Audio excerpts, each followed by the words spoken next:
HQ in Nashville, Tennessee, to wherever you're cheering on your Tennessee Titans. The So Bros Network presents the Unofficial Titans Podcast.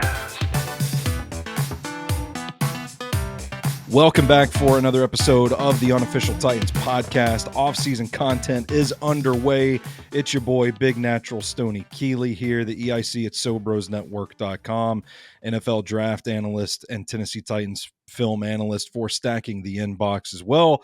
You can follow me on Twitter at Stoney Keeley, collectively at SoBros Network on all major social media platforms. A familiar guest on this week's show.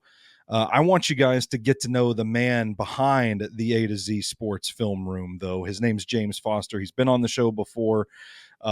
James, how you doing today, my man? I'm doing great. How are you doing? Pretty good. Just excited for this reunion of the Monty Rice Appreciation Club. Yep. Is he even in the NFL anymore?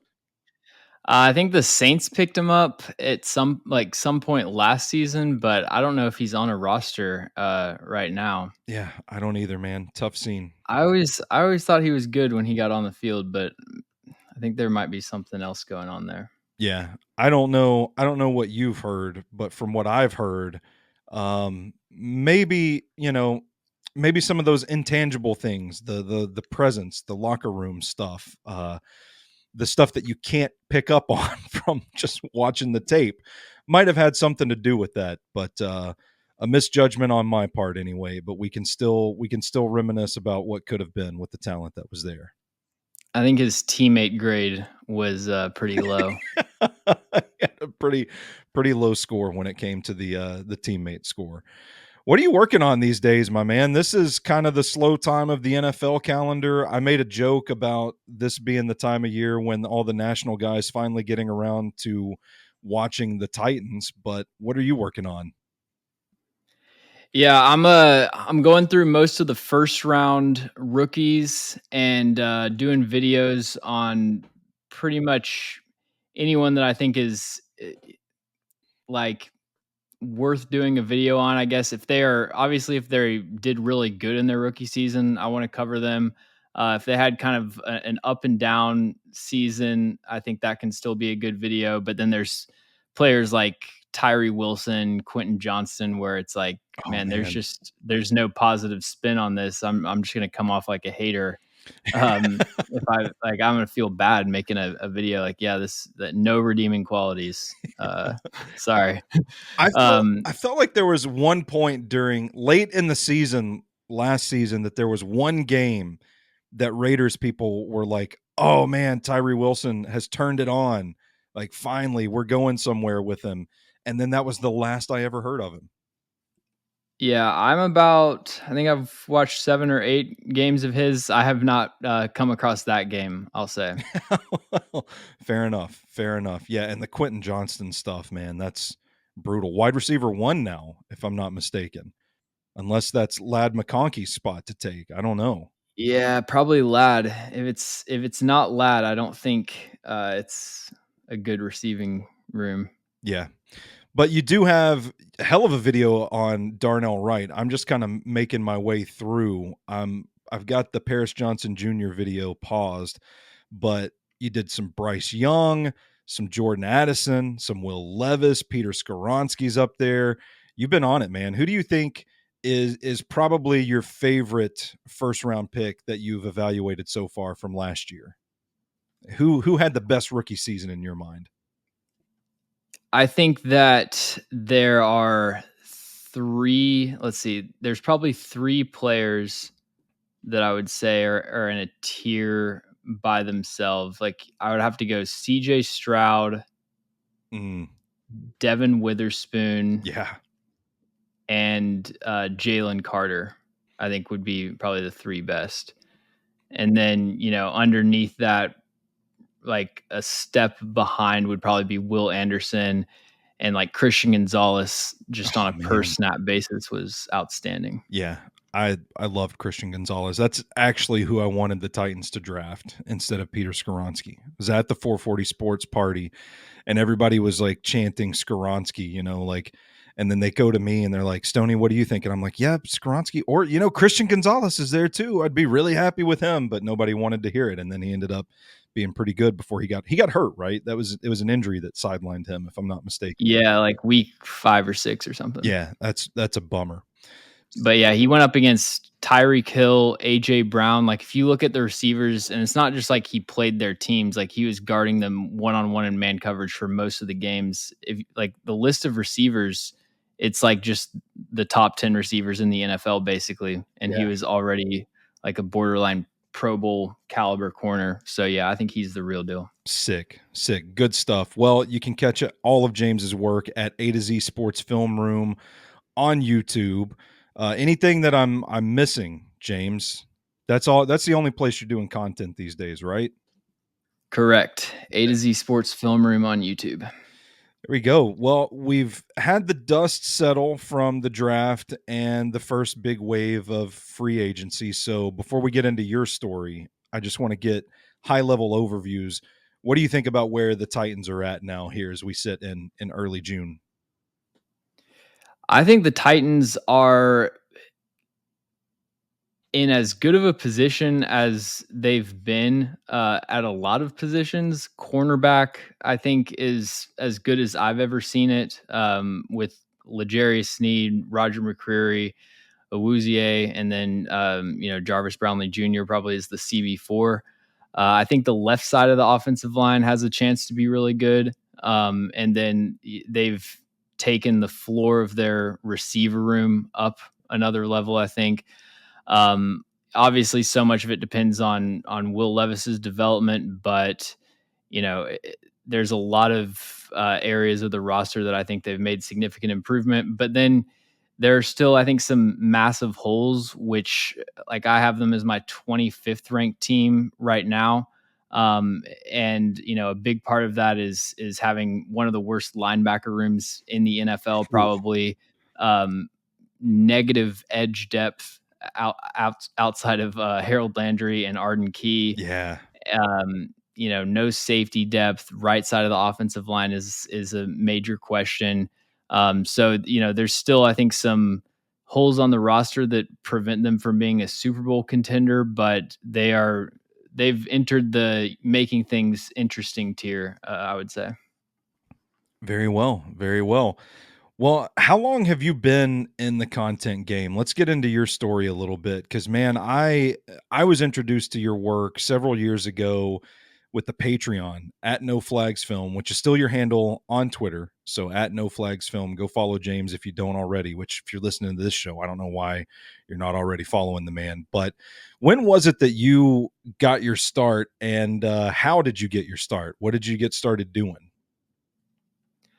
So yeah, I first made, I think the first video I made on my channel was, and I'm actually I'm going onto my channel to see when. There's a lot of videos, man. You got a lot of work to comb through.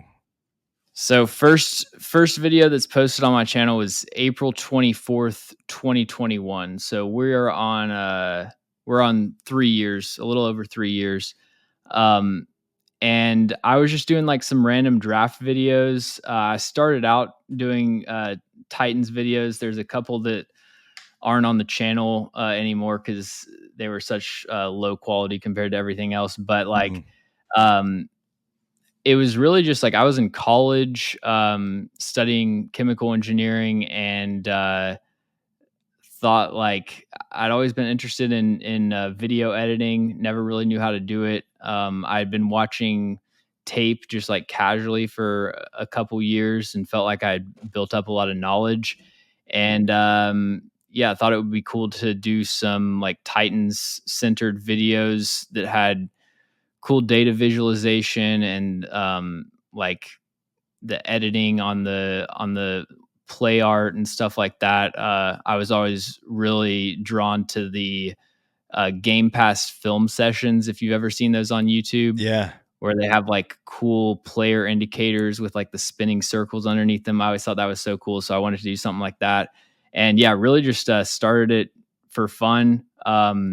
There wasn't a lot of Titans film breakdown content on YouTube when I started. So I pretty much immediately got a following of Titans people, and then decided like once I wanted to do it full time, dropped out of college and decided to kind of transition it to an NFL channel, Yeah. just so there's a broader appeal.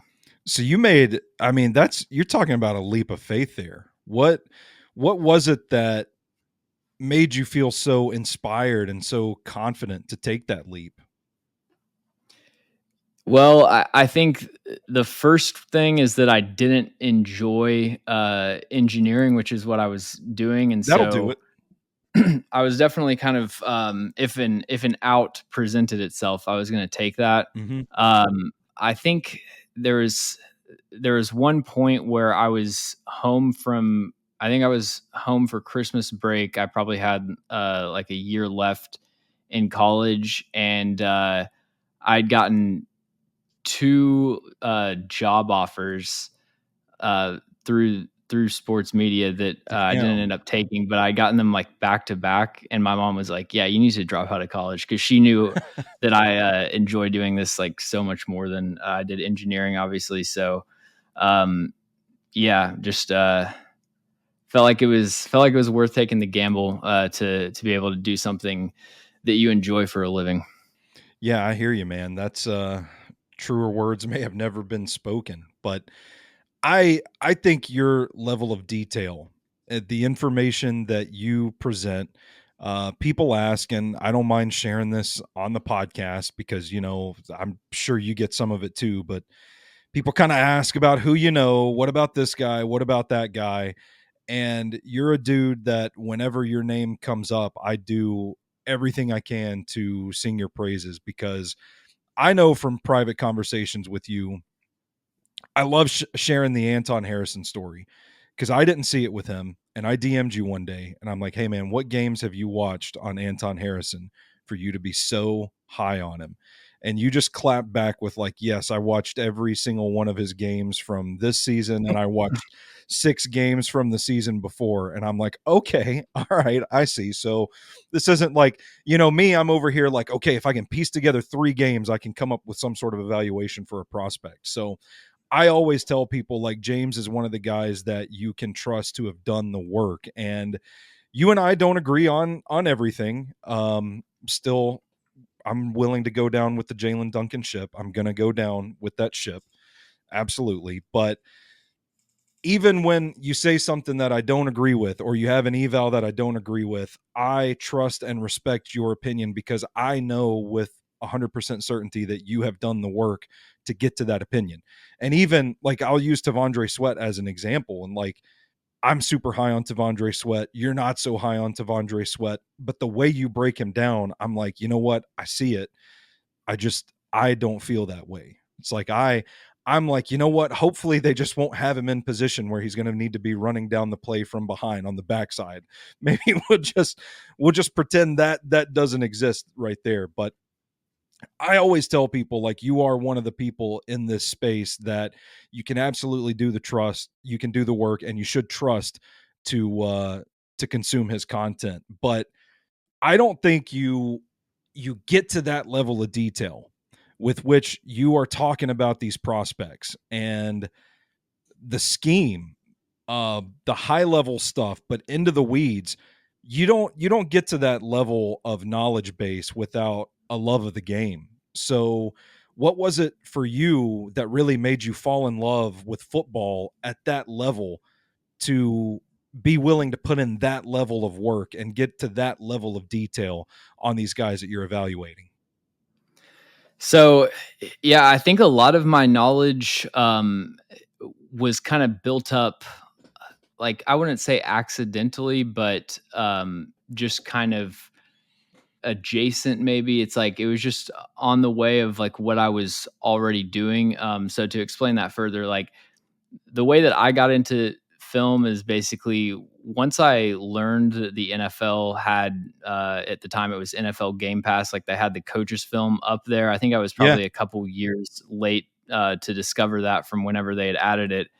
And I was like, oh, awesome. I can find out if the corners on the Titans are actually good, because like for my whole life, I've been watching every single Titans game, and then like you watch the condensed game one or two times throughout the week, and I would do that season after season. And if you asked me like how how good is Adoree Jackson good, I would be like, I think, because like everything that he's Yeah. doing is off of the camera when I watch.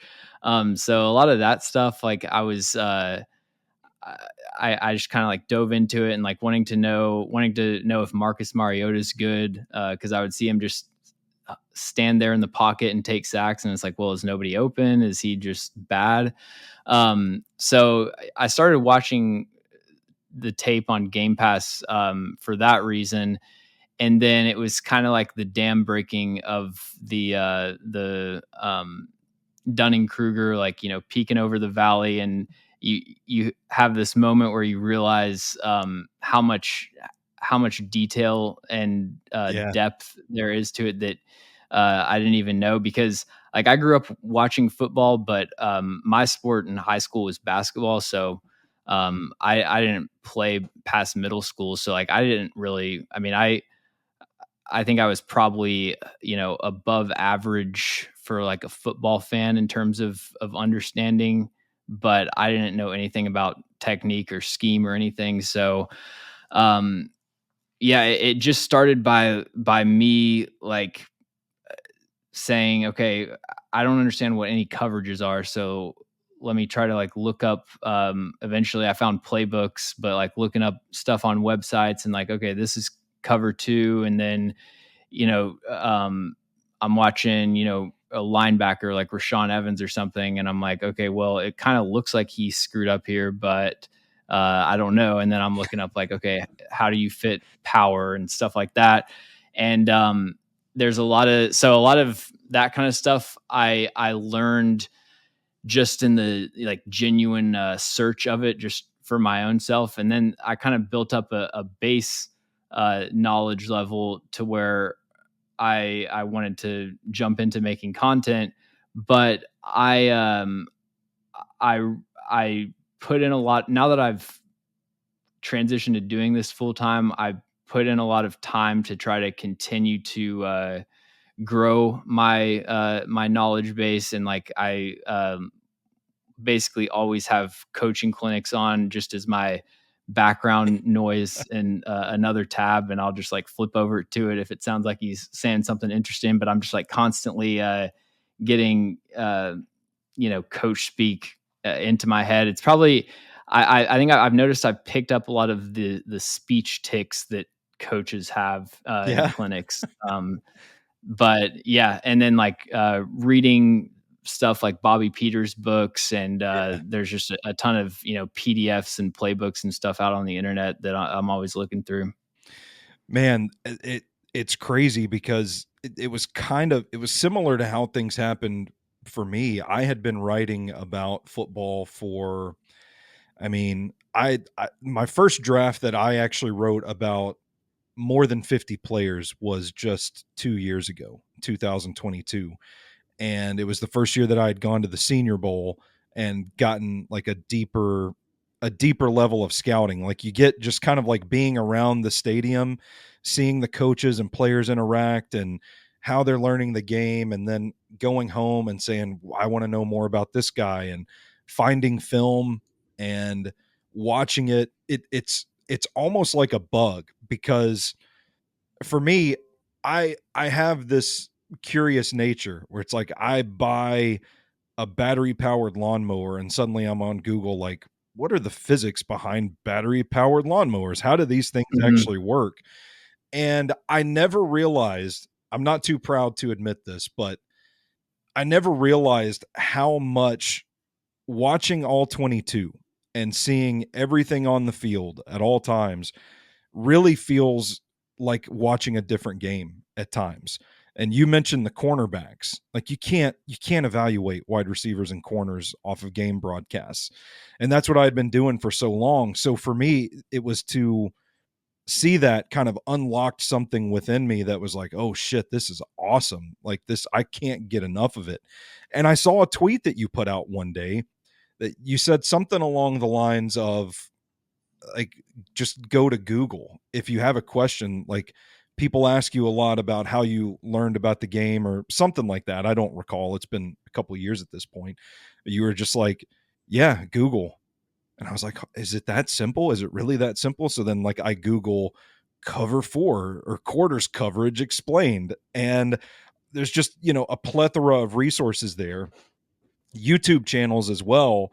And the coaching clinics, like you said, like there's so many resources that are out there on the internet. But once it got into me, it was kind of, I don't know, it just kind of spread like wildfire. And suddenly I found myself like in the middle of the night, it's 1 o'clock in the morning. I finished all the articles for the next day. No reason for me to still be up, but I'm watching, Alex Gibbs explain wide zone blocking in the middle of the night. And it's just kind of, I don't know. I think when you get to that level of detail and understanding, it opens up so much more of the game to you. Do you think that's a stretch to say, or was that kind of how it happened for you too, in so many words? Definitely. I mean, I think that it once you don't even need this, and I don't think I have an expert level of knowledge like compared to coaches Sure. and stuff, but like once you just get a little bit of advanced knowledge, I feel like the floodgates open as far as your enjoyment of the game For just sure. exponentially increasing.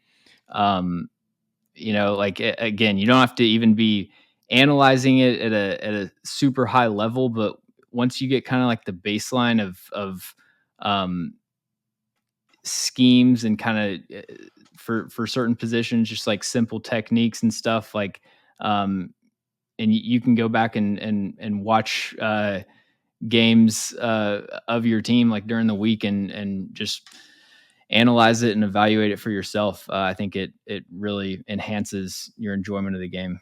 How many times do you watch the Titans game throughout the following week? Broadcast all 22, doesn't matter. So I watched the broadcast obviously live. It's usually the first game that I watch whenever the film drops. Mm-hmm. So like yeah, when the film comes out, there's usually a couple of plays that are just in my head, like some coverage bust or something where it's like I'm immediately jumping to that because I want to figure out whose fault it was or something. Um, and then, but after that, then I'll just like I'll go through the game once. Um, I don't I don't really watch it that many times more than that during the week, just because like when the film comes out, it's kind of a rush for me to get started on my videos because especially if I'm talking about something that happened this past Sunday, people's interest in it is going to Yeah. decline every single day that I don't have a video out about it. So like I'm not trying to Saturday morning be like, here's why the Bengals beat the Rams in week 8. Like I cracked the code, like nobody cares. Yeah.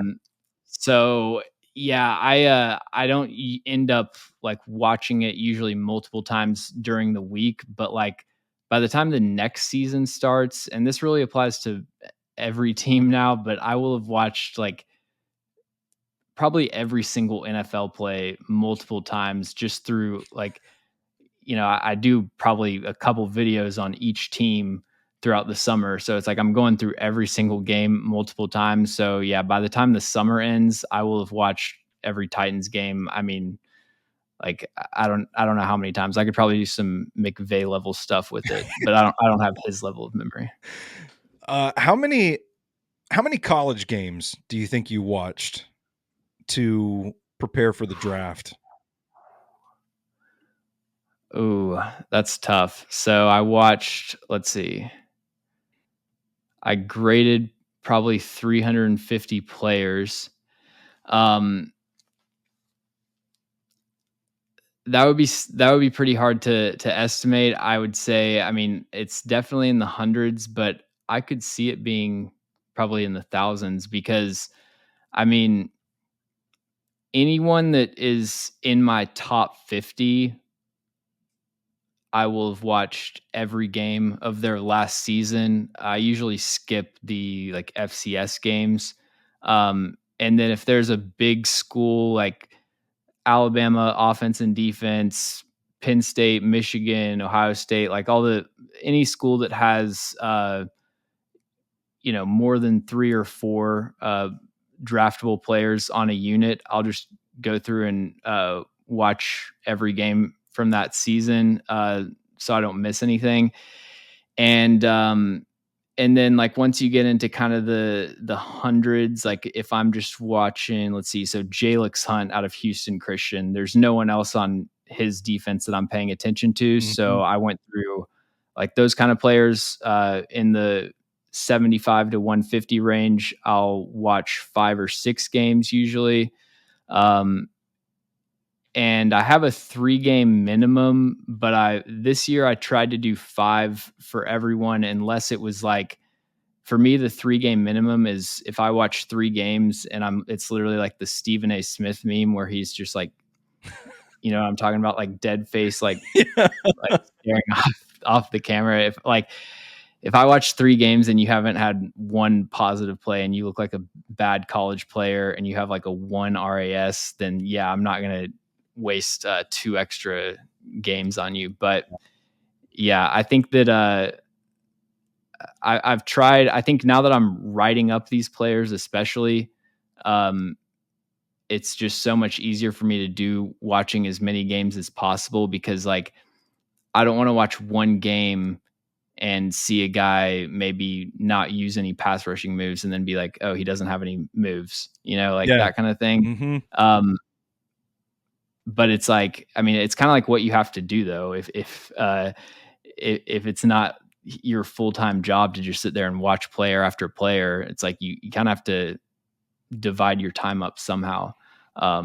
So it's not a criticism to people who do that, but I try to be as thorough as possible. Well, yeah. And it feels like when I do 3 games, it's like, I've got to make sure that I pick the right 3 games. And I can't just go in and pick the 3 worst games or the 3 best games or anything like that. You got to really do some research to look at the matchup. Like, did the pass rusher go up against a guy that's going to be playing in the NFL along the offensive line and that sort of thing? But I knew it had to be a crazy number, because you've told me before, like, you're watching the entire unit, offense and defense, for multiple major programs. And I'm just curious, because that would be I don't know, that's impressive. It's a lot of football. The thing for me, so like I do it all in Huddle, basically. Like I have my own Huddle account, and whether I can actually put the games on Huddle or I have to download clips or cut them up somewhere else. Basically what I do is, like, if let's say I'm watching, Alabama defense, while I'm watching it, I'll have a Dallas Turner playlist. I'll have a Terry and Arnold playlist. I'll have a Kool-Aid McKinstry playlist, Justin Aboigbe, et cetera, et cetera. And then as I'm going through like play after play, I have it like down to a rhythm. Basically, I'm like, watch Kool-Aid, watch Terrion, watch Dallas, watch blah blah blah. And then if they do anything that's like what I call a gradable rep, so whether it's a good play, a bad play, anything that I would be able to look back on, like anything that play, any play that will like add anything to my evaluation, basically, I'm saving.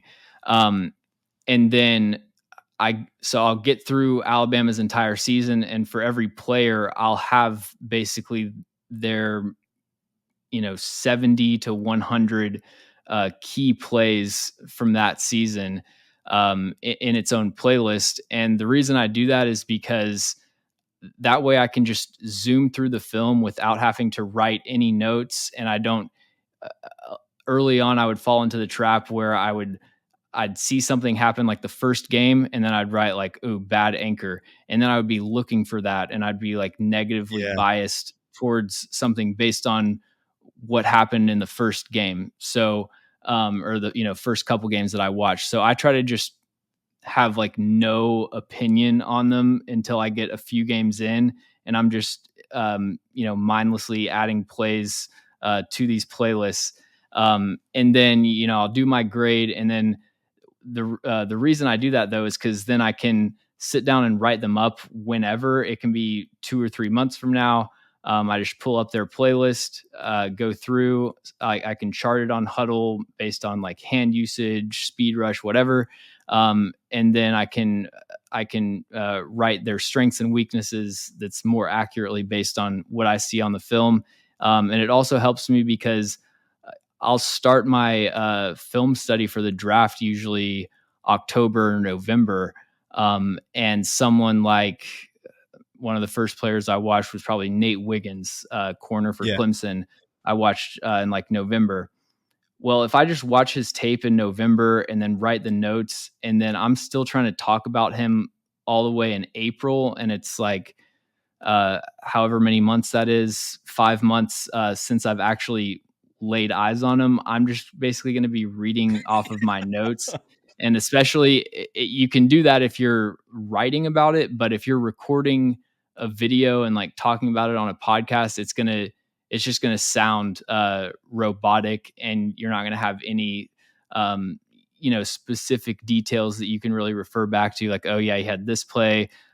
So just being able to have that tape saved, and then if I'm getting a little hazy on someone, I can just go flip through their tape, refresh my memory. So yeah, it's a lot of work, but it ends up really making a lot of other stuff easier.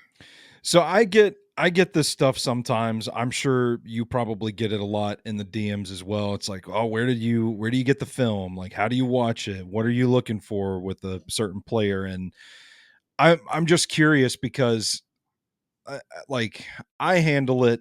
I try to tell people, encourage people, always tell them up front, like I don't think people realize how much work goes into this. And the scale you're doing it at is just like I don't know how you do it sometimes, man, but people that come to you with those questions, what advice do you give them? Somebody that's maybe looking to get started in the game, or is just, trying to figure out where to watch film, or how to even start understanding schemes at a deeper level, or just saying, hey, like I want to get into this film study stuff too. How do I start?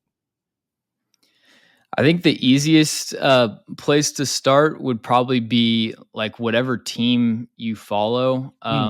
Just watching their games, like get an NFL Plus subscription, watch their games on tape that week. And what I did, the way that I kind of learned a lot of coverages and like passing and rushing concepts is that back when I was covering the Titans, like only, I would actually cut up all of their games and put them in Huddle, and I had the games charted by probably like with 90 plus data columns on Huddle, like based on where everybody's lined up. I can pull up all of their smash concepts on second down, like between this yard line where so and so runs the corner, like whatever it is. So I did a lot of that stuff. And the reason is because, like, since I'm making so many Titans videos, I didn't want to have to go back into uh, like the games on NFL Plus to find specific plays. I wanted it to be easy. But the byproduct of that is that I got really good at identifying, like, oh yeah, this is pin pull, this is outside zone. But if you're wanting to learn how to identify that kind of stuff, you don't have to physically chart it. Even just like watch a play. If it's a running play, like watch it and try to identify like what concept it is. And um, you can Google like football rushing concepts, and it'll have, kind of the 6 or 7 main ones, and like try to go through and be like, okay, this is power, Yep. this is counter, etc. So that would be my suggestion. Yeah, good stuff, man. Good stuff. So the Senior Bowl this year is actually the first time that you and I had met in person. That your first time at the Senior Bowl? It seems like I remember Yep. you telling me that. Yeah, okay, I thought so. So Yes. what was that experience like for you, kind of getting out of the film room and getting onto the field to cover draft prospects in person? Is it something that you think you'd like to do more of? Maybe work the scouting combine in some of these other all-star games, or What was that experience like for you? Yeah, actually went to the combine also this year, which was the first time. Sick. So yeah, I plan on going to the Senior Bowl and combine every year that I'm doing this. I think for me, the most enjoyable part was just getting to meet people for the Yeah. first time that I'd met through the internet. So putting faces to names there, such as yourself. So really enjoyed that, especially for the first time. Um, I think that, with everything, it's almost like kind of pointless for me to go there. I feel like, since it's all on tape and I'm just going to end up watching that anyways. Yeah. Like, there is something to be said for seeing a player in person, but um, yeah, the actual on-field practices, I don't view them as things where, like, I have to make sure I'm not missing anything and get every last piece of information. I just kind of, focus on whatever position drill I feel like watching. A couple of the days I was filming some content for A to Z's social medias and stuff, trying to get some one-on-one reps. But yeah, man, love doing all that stuff. Saw Ian Rappaport. Oh, It was that's very sick. short. Yeah. He was in the bleachers and I didn't even recognize him because I am like honed in on, like, I don't want to miss if somebody takes their helmet off, I don't want to miss it kind of deal. If somebody, you never know Right. when guys are going to start swinging on one another. So all eyes are on the field always. And Zach just nudges me at some point. And he's like, that's Ian Rappaport. And I look down and I'm like, man, he's a lot smaller in person than I would have thought he was. So, but you never know. Like That's the thing with sports media, is like, I am a lot taller than everybody. I have noticed that. that caught me off guard because I am used to being like the biggest person in the room in most rooms that I am in. And I had no inclination that you were as tall as you are. So when you walked up, I felt like, oh man, I hope he didn't notice the shock on my face. Like, who is this giant walking towards me? Yeah, I'm the boss here. So there was a one point last year, Zach and I were down and we were going to get breakfast before heading over to the stadium. And we look over and Doug Marone is sitting at the table next to us. And he almost shoulder blocked. I don't know if I told you the story when we were down there about how I ended up on the side of the stadium that is reserved for the coaches and personnel people, but Mm-mm. I was over there last year. just I just walked up. Like, I walked up to the security guard and was like, "Hey, I've got a badge. I'm trying to get over here because I want to watch the offensive linemen and they're on that side of the field." Had no idea that I was supposed to stay on our side of the stadium. And the guy looks at my badge and he's like, "Oh, okay, yeah, man, no problem." Moves the guardrail for me. And I walk over and I'm just sitting in the bleachers by myself with my notebook, just furiously scribbling notes down. And I look up and I'm like, man, that's all these guys in Titans gear over here. Oh, all those guys are in Giants gear down below me. And then I slowly start piecing together that I don't think I'm supposed to be over here. But Zach came over to watch some of the action with me. And he's walking down the stairs or walking up the stairs as we're leaving. And Brian Dayball is walking down the stairs towards us. And Brian Dayball actually sidestepped so that Zach could get by. And I was like, damn, dude, you just backed down Brian Dayball at the Senior Bowl. You just never know. You never know who you're going to run into there, especially when you go into parts of the stadium that you're not supposed to be in. Yeah, I was in an elevator with who's the Jags coach that Doug I'm drawing a Peterson. blank on. Doug Peterson. Going downtown is like that's what people get into for the networking stuff. And I don't ever really do it, but we usually go back to the Airbnb and Zach and I were doing like 3 shows a day and writing articles for the newsletter and all that stuff. And we're getting old. So we just kind of like to be in bed at a certain hour. I can't go as hard as I used to. especially with all the alcohol that's flowing down there that week. But did you go partake in all of the debauchery that was going on downtown Mobile that week? Yeah, I went out one night, I think, with Marcus Whitman and like Mike Renner and some other people, like YouTube people. Hmm. But yeah, I'm like you. There was probably after my sophomore year, I just like I came back to college for my junior year and tried to maintain like the drinking that I did my first half of college, and I was like, wow, these are way worse hangovers than I remember. Yeah. And after a certain point, yeah, I would just like it wasn't even, I guess it is hangovers, but it wasn't like painful hangovers. It was more just I got so tired of feeling shitty the next day. So I pretty much quit drinking like a few years ago. Not Oh, good it for wasn't you. like a hard set thing. Like if I'm at a wedding, I'll have a few drinks and stuff like that. But yeah, I kind of I don't have it in me like I used to. I found out that they were serving White Claw in the stadium during practices, and I went and I was literally in the stands watching practice drinking White Claw. So I have That a sounds nice. I have a problem. I should probably follow your example, but I can't help myself, man. It feels like a holiday to me. It's like just being around the sport, being around the game like that, and just I don't know. I love working. So I'm constantly taking notes for the shows that we do in between the practices for afterwards.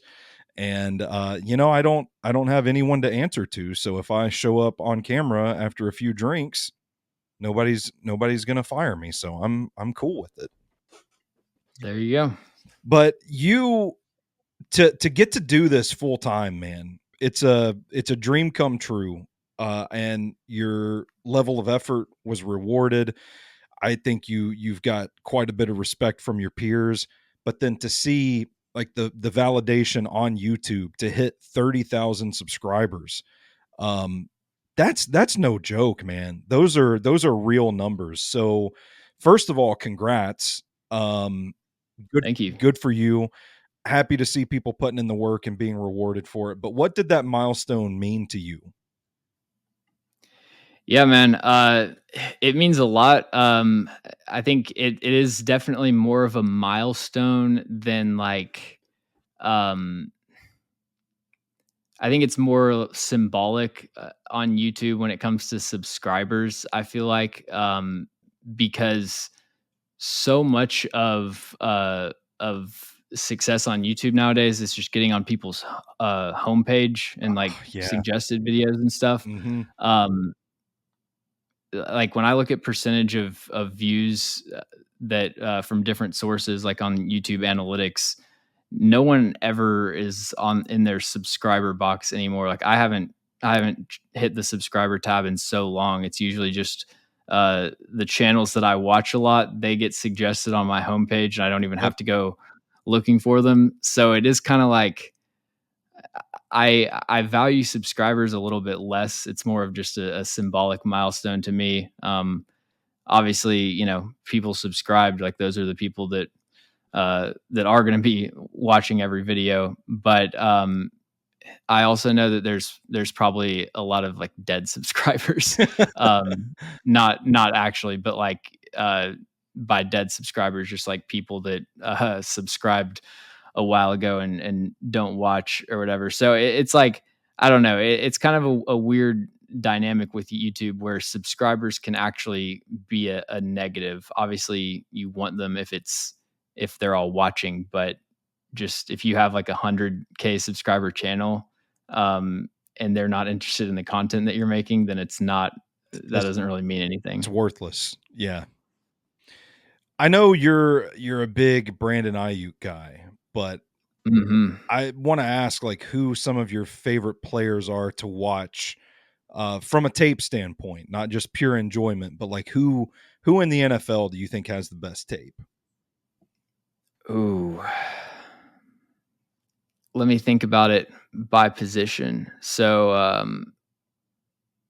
thinking about offensive line, I think that Lane Johnson probably has the best pass protection tape, just because he's so athletic and he has such a difficult job. Like him and Mailata are on islands as much as any offensive tackles in the NFL, and like Lane Johnson is one of the best. So his tape is just rep after rep of true one-on-one pass blocking with no help, and he does it at a high level year after year. So I think from a pass blocking standpoint, Lane Johnson's the first guy that comes to mind. And then like Trent Williams a couple years ago, I think run blocking, Penei Sewell this past year was outstanding.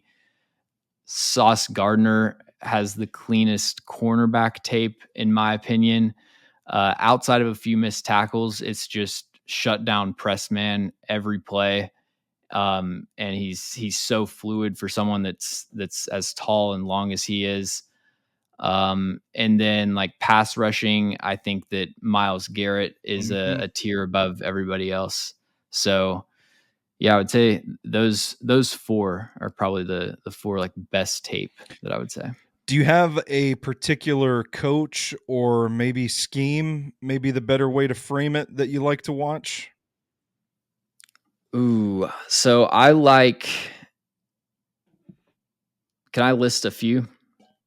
List as many as you want to, brother. Go crazy. So I think that Steve Spagnuolo is probably the best game planner in the NFL. I think he's the best DC in a lot of ways. He's great at. It always seems like every year the Chiefs' defense around week 5 or 6 they have some minor or major problem, and then by the end of the year, Spags always figures it out. So that's one element of what makes him great. The other is the player development that they've had on that side of the ball. But then the other is that he's the best one-time game planner in the NFL. Like if you just need a kick-ass defensive game plan for the Super Bowl or something, he's going to come through with it. So Spags defenses always like to watch. Sean McVay run game, I would say. Yeah. Lou Anarumo defense for the Bengals, although they were terrible this year. So I haven't watched any Bengals outside defense. of 2023. Yeah, Cam Taylor-Britt got injured, and their secondary just could not keep up. I'll do it. Some more. Let me think about more like less normie picks. All right. So I really like watching. Okay, so this is also a normie pick, but I like watching the Browns defense just because it's the most simple defensive scheme that you'll ever see. It's just we're either going to play cover 1 or cover 3, and we have great corners, and they're just going to lock people up one-on-one, and then we're going to rush 4, and we have 4 great pass rushers that are going to pressure the quarterback. So I like that scheme because it lets the individual players shine, I guess. You get a lot of one-on-one reps, which is always what I'm looking for when I'm going through tape. Have you watched much of the Browns offense? Yes. Because I kind of what's your stance on Kevin Stefanski? I'm just out of curiosity. Yeah, I mean, I think that Kevin Stefanski did a great job of kind of scrapping together a functional offense with what they had at quarterback and the rotating players that they had on the offensive line last year. I like his running scheme. It's a lot of pin pull, outside zone. Like I feel like they are a running scheme that just kind of plays the hits, and they run a lot of good concepts and execute them well. I'm sure part of that has to do with Callahan. But yeah, I like their diverse running scheme where it's diverse, but it doesn't try to do too much. Passing game is kind of just like, I feel like a standard under center passing game. Nothing that I've noticed that's too groundbreaking there. But yeah, I mean, I think he's a solid OC. I Or, developed offensive mastermind or whatever. I developed a soft spot for him when I did my film work for the preview of the Browns Titans game that I ended up being completely wrong on because the Browns just demolished the Titans. But I really appreciated how he seemed to be able to piece together a game plan to attack whatever defense he was playing. And I felt like part of it was like they had a really good bread and butter with their run game. And when you have that, it helps a lot of other aspects of the offense. But I always thought that he was kind of underrated in terms of kind of, I would say, like understanding his personnel and calling plays to their strengths, but then also understanding his defensive matchup and playing to their weaknesses. I thought was pretty good. Yeah, the best, like this applies to both sides of the ball, but the best coaches and coordinators and scheme designers don't have like one play or one concept that it's like, my great grandfather ran cover 3 and like, have some, weird thing that they're committed to. Yeah. It's about adapting to what does your personnel do best and then fitting that to your opponent.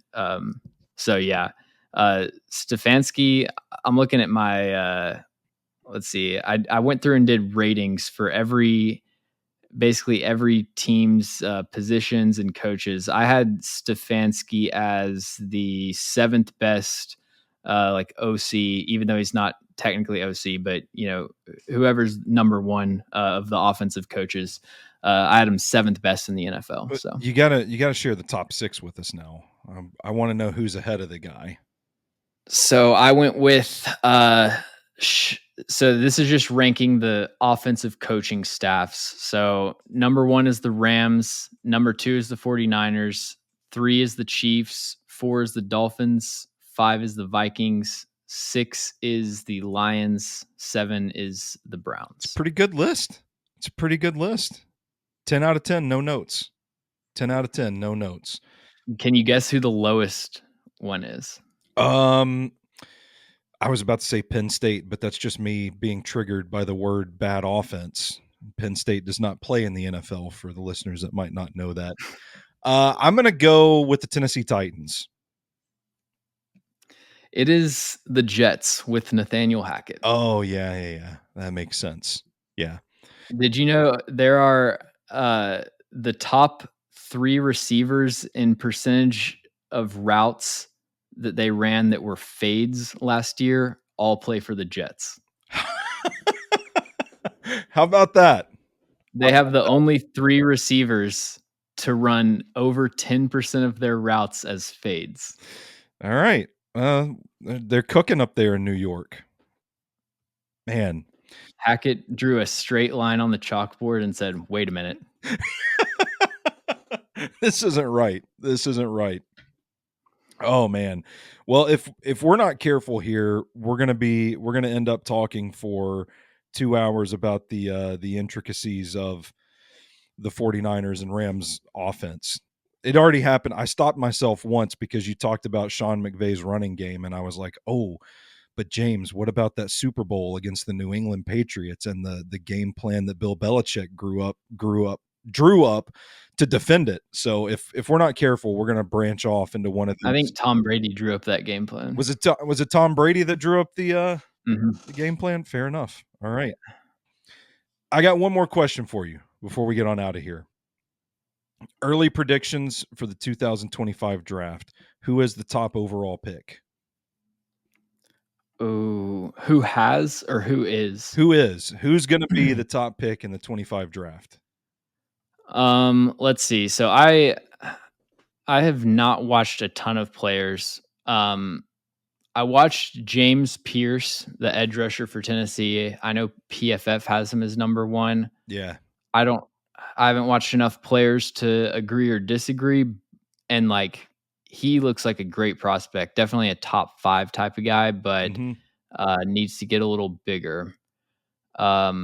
I think Will Campbell for LSU, the left tackle. I really like him. I really like Carson Beck, though. There we go. I think Georgia quarterback Carson Beck will be the first overall pick. Him or Shiloh Sanders. I know. Wait, which Sanders? Shiloh. Okay. It's a joke. Okay. All right. I thought you said you gave up drinking, James. Hey man, what do you think about Shadur though? So I've just started my Shadur study, and I gotta admit, man, I liked him a lot more than I wanted to, because of all, and it's not fair to him, but like the fanfare surrounding that program, Mm-hmm. was kind of like there's no way, like we gotta stop, for lack of a better term, we gotta stop the dick riding. Okay, he's not that good, guys. But then I started watching the tape, and there are times that I'm like, this is an NFL quarterback. This is an NFL playmaker.